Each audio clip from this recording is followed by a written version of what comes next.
Naomba unisikilize, kama utaenda kunifunga au usinifunge ni sawa. Mimi nimejitolea. Jambo la kwanza, sisi ni kabila ya Ruto. Na risasi inapikwa na kabila ya Ruto na unakula mshahara ya Ruto. Itakuwa maneno mbili. Tuende au tuanze kuua polisi. Kwa taarifa kwangu, usichukue ya mtu mwingine. Naomba unisikilize kwa makini. Nielewe kwa makini.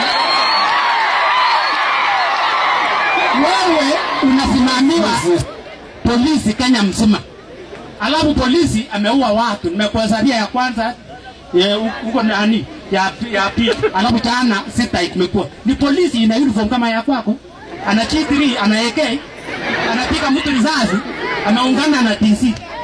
Sasa hii kabila, kwa sababu Ruto ni kabila ndio umetoa askari ya kuja tuue. Chakua hiyo upati polisi fika hiyo ambaye ameua watu.